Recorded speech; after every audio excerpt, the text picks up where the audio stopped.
Buen Camino. Welcome back to day 3 of the Camino Inglés here in rainy Spain. It's Wednesday the 9th of October and Steph and I are up and raring to go, and we've got our waterproofs on. It's going to be one of those kind of days. It's about 5 to 7 in the morning. We woke up around 6. Reason being is we've got a longer day today. Around 20 kilometers according to the app, but my guidebook says 27, so I prefer the lesser, but we'll see how we go. I may not do a huge amount of filming this morning because it is raining and I want to protect all my tech. The albergue that we stayed in, albergue, I've been saying it in French up until this point. Albergue is apparently the correct Spanish pronunciation. €6.20 for the night. Very, very basic, just a large room with lots of bunk beds. One room for a shower and a toilet. One for male and one for female. And yeah, it's a bit of a queue sometimes. If you're having a shower, you've got to be in and out very quickly because there might be someone desperate for the toilet afterwards. No Wi-Fi, no kitchenette, no laundry facility. It is literally a bed and somewhere to do your ablutions. Yes, and just to let you know, with these albergues, you have to be out by 8 a.m. in the morning, or else someone will wake you up and chuck you out, apparently. So yes, it's not cold, I'll give it that, but it is wet and rainy. So I will come back to you a little bit later on when I've got more to say. It's time to rock up and ramble.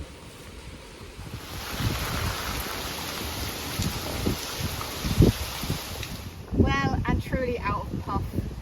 It has only just stopped raining and it's still a little bit, in the air. So from the albergue where we were this morning, it's been like that, and then more like that, and more like that. So it's been a real leg pumper, navigating through the parklands and the woodlands. But I have to say, the smell of the eucalyptus trees is lifting our spirits, and it's finally daylight. 10 to 9. Now we've been going for 2 hours. Is that right? Must be, yeah. Is that when did we start? 10 to 7, I think. 10 to 7, my goodness, 10 to 9. So we must have wrapped up about 4 or 5 kilometres so far. Stuff. This way marker is indicating that we have 78.58. My brain's gone this morning. Let's just say 78 kilometres left until we get to the Compostela. Oh. And these waterproofs, I'm cooking. I'm just like gas mark 7. So hot. So even though I might be dry in some places, I'm just sweating through. Oh yes, but day 3, yeah, it's much more challenging. Very, very blustery. Blowing a hoolie. It's a sign for tea and coffee. I really need a brew. We have found our first stop of the day to grab some breakfast, and look at this beautiful piece of wall art with the pilgrim on it, and then the Cathedral of St. James on there. Some corn on the cob being hung, and then we've got some souvenirs. Let's check this out. Ponchos available, hats, caps, key rings, fridge magnets.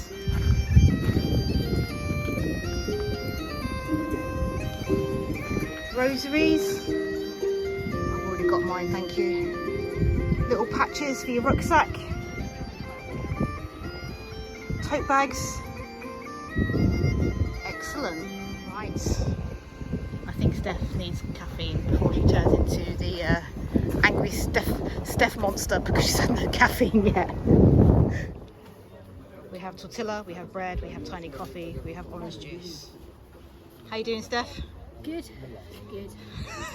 Yes. You just want to get it inside you, don't you? Happy with this. It is 20 to 11 and we are in Mino, which is a halfway point on a Camino, which means we are 75 kilometres away from the Compostela.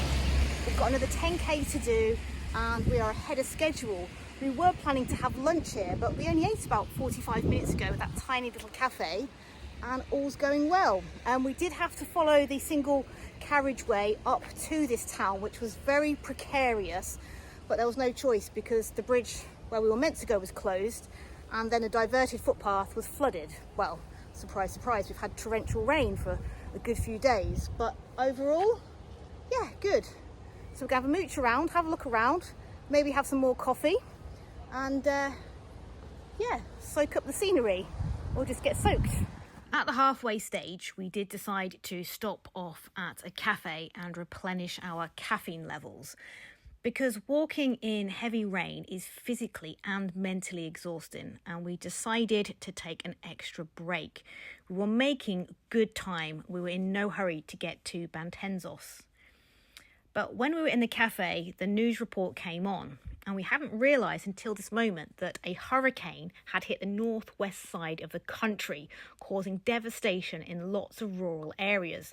Now, Steph and I, we were not walking through the eye of the storm, but we were definitely experiencing the backlash of the hurricane. Now, when there are serious weather warnings, I would always advise caution, and it is okay to stop walking. But where we are, we made a risk assessment and decided to continue onwards. We were not in any danger. However, if it had got worse, we would have made that call, and we would have put our personal safety first.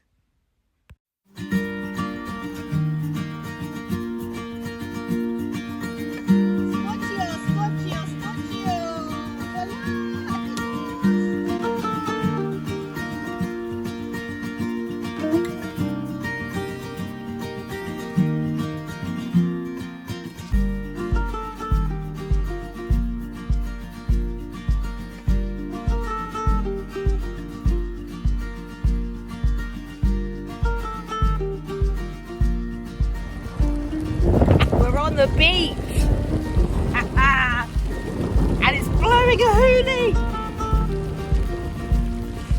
Hey!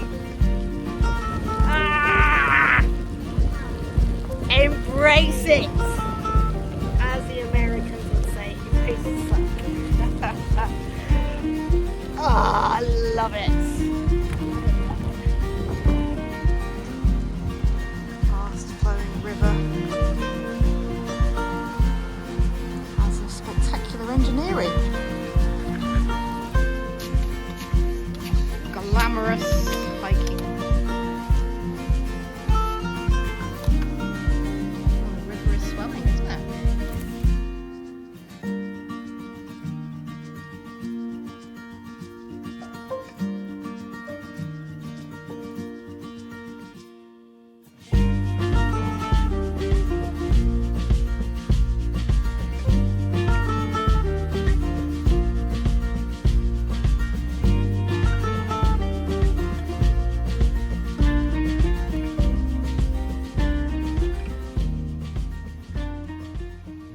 Bottom of this cross we have lots of rocks and Camino shells, I presume, that have been left by pilgrims over the years. I guess each one commemorating a person or an event or a place, maybe where someone's travelled from. Something individual and unique for each person. Someone's got a photo of their dog there. Yeah.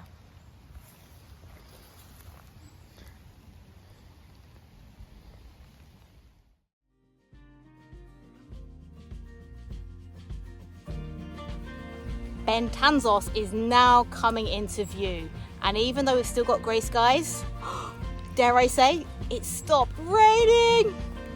Oh, it's not going to stay that way, is it, Steph? Let's face it. And it's all downhill, hopefully. So yes, this is day 3 of the Camino.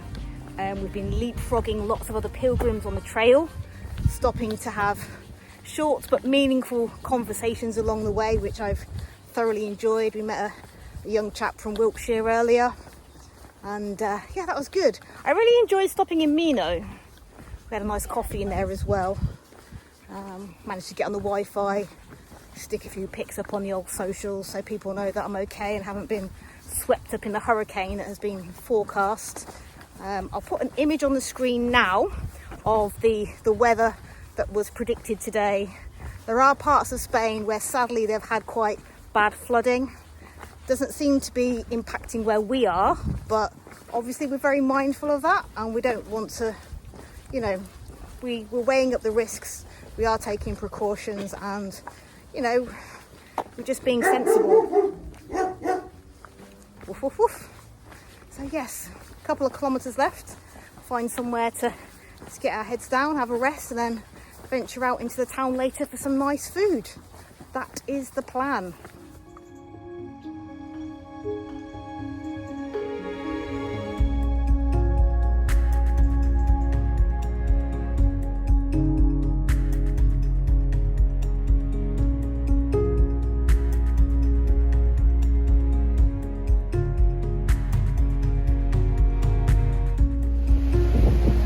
I have been informed that this is a Muscovy duck.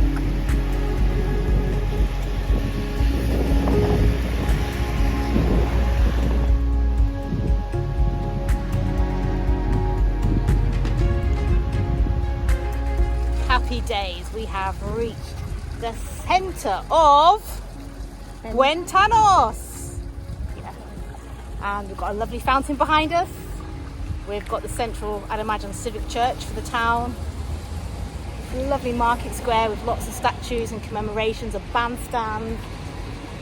Yeah, this feels a lot bigger than a lot of places we've been to so far. I mean, we have really enjoyed going through all the small towns and the villages and the hamlets on the way, but yeah, can't wait to get out this evening and sample some of the food and red wine.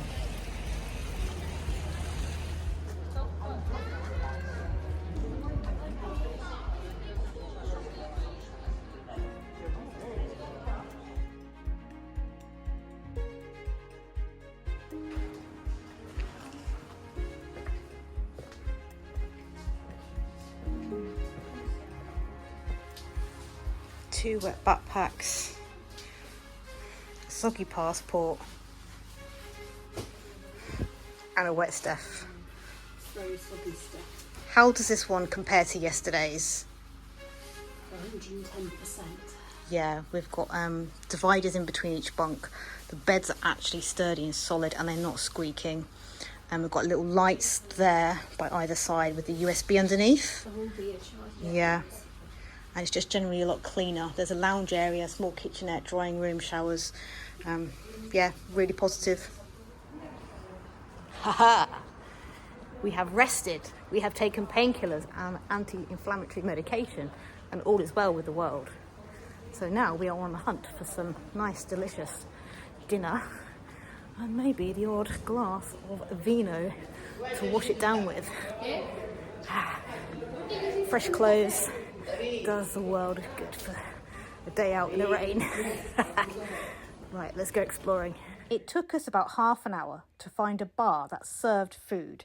Now, there's lots of bars that were open, but they just don't serve food. They don't even serve snacks. Now, this might be to do with the culture. Spanish people tend to eat a lot later in the day than us Brits. Also, myself and Steph were walking the Camino outside of the peak tourist season in October, so lots of the touristy places may not have been open. So do bear this in mind. However, we did find one bar, and there was a local convenience store nearby where we could stock up on snacks and drinks. Thank you for watching part 3 of the Camino Inglés. We walked about 22.5 kilometres today, and we made it to our destination safely despite the wind and the rain really giving us a battering. If you've liked the video or you have any questions, please leave those in the comments below, and do consider giving the video a big thumbs up. And thank you so much for watching. Stay tuned, part 4 will be landing very soon. Thank you, go well, and don't forget to rock up and ramble. Bye bye.